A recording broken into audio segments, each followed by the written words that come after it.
السلام عليكم أحلى مشاهدين وأحلى متابعين في الدنيا، يا رب تكونوا بألف خير وسعادة.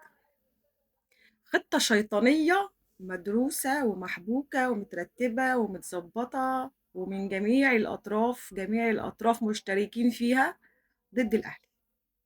كلهم مجتمعين كده ضد الأهلي علشان الأهلي يتحرم من بطولة الدوري، عشان الأهلي كمان يتحرم من دوري الأبطال ويطلع شحاتة تاني. يعني في كده ترتيب وتظبيط إن الأهلي كمان يتحرم من دوري الأبطال طبعا وكأس العالم للأندية طبعا والكونتيننتال وكل البطولات اللي بتترتب على إن هو ياخد بطولة الدوري.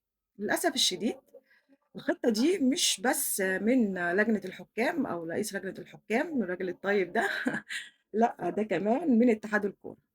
يعني النادي الأهلي يطلب من اتحاد الكورة إن هو ما يعتمدش تقرير الحكم، حكم وفا، علشان أنا مشتكيه. يعني أنا مشتكي الحكم ومقدم فيه شكوى في لجنة الحكام علشان خاطر الأحداث اللي حصلت في المباراة، وأنت تروح تعتمد التقرير بتاعه التقرير المشبوه.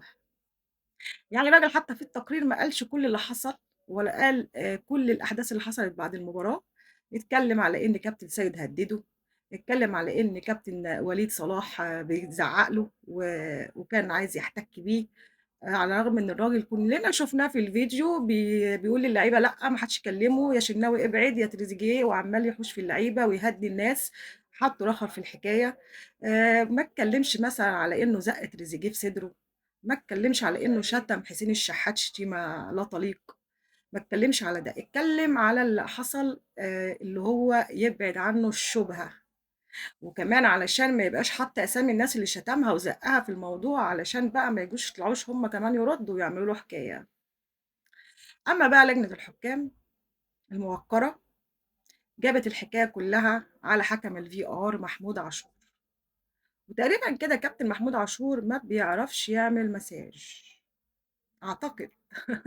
مش شاطر في الموضوع ده. فعشان كده الراجل مغضوب عليه، مكروه من رئيس لجنة الحكام الطيب. فالراجل قال له أنت السبب في كل اللي حصل ده، أنت سبب البلاوي كلها، الكورة لا ترتقي إلى لمسة يد ولا ضربة جزاء ولا أي شيء، واستدعائك لحكم الساحة هو اللي عمل البلبلة دي كلها، أنت السبب. فوق كده كمان الراجل يطلع يقول إن مفيش ضربة جزاء ومفيش لمسة يد ومفيش أي حاجة، ويعرض فيديوهات ويستشهد بلقطات تانية من ماتشات تانية، طبعا دي غير دي خالص، ولكن الراجل يستشهد بيها. وقال الموضوع كده خلاص اتقفل ومفيش أصلا ضربة جزاء للأهلي علشان الأهلي يشتكي، والغلط كله كان عند حكم الفي ار لأنه هو استدعى الحكم وعمل بلبلة في المباراة وهو اللي يستحق العقاب. الحاجة التانية بقى والغريبة جدا إن هم كمان رفضوا يسلموا الأهلي أو إدارة نادي الأهلي لتسجيل غرفة الVR، رغم إن هو حقه القانوني إن هو يستمع للي حصل، وحقه القانوني طالما دفع الرسوم إن هو يعرف إيه اللي حصل وإيه اللي دار أثناء مراجعة ضربة الجزاء مع الاتنين حكام. رفضوا. هل معنى الرفض ده إن أنت عارف ومتأكد إن الكلام اللي حصل في غرفة الVR يأكد إن هي في ضربة جزاء فعلًا حقيقية، وإن الحكم وفى مدلس وكذاب وكان قاصد إن هو ما يحسبهاش؟ أكيد، أمال أنت مش عايز تسمعنا ليه؟ لأن أنت مش عايز تجيب دليل يدينك أو يدين الحكم اللي أنت بتحبه. سبحان الله. حبكوها لكن لسه استنوا، لسه في خطوات تانية، الأهلي ماشي في خطوات تانية كتير، الأهلي هيصعد، الأهلي مش هيسكت. طيب الناس اللي كانت بتقول في كل مشكلة تحصل للأهلي بره أو جوه الأهلي بيقدم بيانات خايبة، بيانات ضعيفة، بيانات ملهاش لازمة، الكلام دوت الأهلي ساكت عن حقه. طب الأهلي قولوا لي يعمل إيه تاني؟ قام بكل الإجراءات القانونية المتاحة والغير متاحة، بيفكر فيها لسه وهيعملها، ولكن الناس كلها واقفة ضده.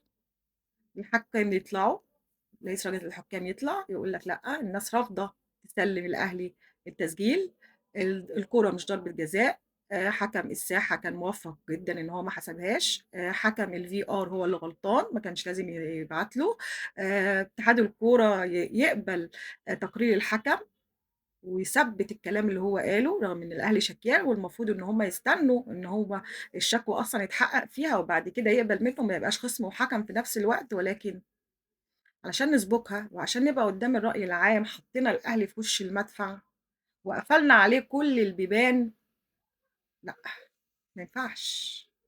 ما ينفعش بقى الناس تطلع تتكلم دلوقتي على إن الأهلي سلبي والأهلي ما بيعملش حاجة والإدارة ساكتة والإدارة متخاذلة.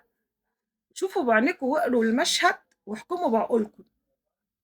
كل اللي حاصل ده ما يديكوش إيحاء إن الناس دي كلها مترتبة ومتستفة وكلها واقفة صف واحد في وش الأهلي علشان تنفذ مخطط معين متفقين عليه ومرتبينه من بداية الموسم؟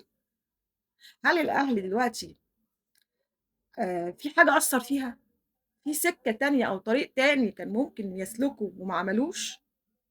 لحد الآن الأهلي ماشي في كل السكك القانونية، قدّم شكوى كمان للجنة الانضباط ضد الحكم، وفي كمان أقوال إن هم ممكن يقدّموا بلاغات في النيابة ضد الحكم اللي هو زَق وشتم ويعملوا له ليه محاضر. ويا ريت ده يحصل، لإن إحنا طالما مش عارفين ناخد حقنا من اتحاد الكورة ولجنة الحكام، خلّينا بقى نشوف القانون والنيابة ويمكن ينصفنا إن شاء الله. صراحة الناس بقى اللي بتتكلم وبتهبد وبتهين في الإدارة وبتشتم وبتعمل لأ، وقّفوا بقى، اسكتوا، احكموا بالعقل، لإن أي حد عنده 25% عقل وتفكير يعرف إن الأهلي بيتحارب من كل الجهات. خلاص الأهلي كده بقى ضروري إن هو يفضل زي ما هو، يحارب لوحده، يحاول لوحده، وخلّوا بقى الناس الجمهور ضده، وخلّوا النجوم السوشيال ميديا ضده، وخلّوا نجومه السابقين اللي بيطلعوا في الإعلام عشان ياكلوا عيش ضده. طب وبعدين؟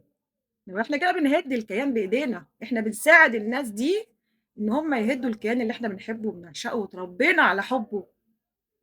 أتمنى، أتمنى نوقّف سَخَط، نوقّف جدل، نوقّف كلام، نوقّف إهانة، نوقّف كل حاجة بتحصل ونقد سواء كان نقد بنّاء أو غير بنّاء، زي ما الناس دي عندها بقى جنود بتحارب معاها وماسكين سُلطات وقاعدين على كراسي وبيستغلّوا سُلطاتهم ضد الأهلي، إحنا نحاول بالطريقة المشروعة اللي إحنا نقدر عليها إن إحنا نساند إدارتنا ونساند لاعيبتنا ونساند النادي بتاعنا، ما حدّش بقى يطلع يتكلّم. وأتمنى إن كمان نجوم الأهلي اللي بيطلعوا في الإعلام على طول يتكلّموا وينتقدوا ويفكّروا إن هم كده بيساعدوا، لأ، اقرا المشهد، فكّر، فكّر لإن أنت بجد بتهِد الكيان اللي يعتبر عملك.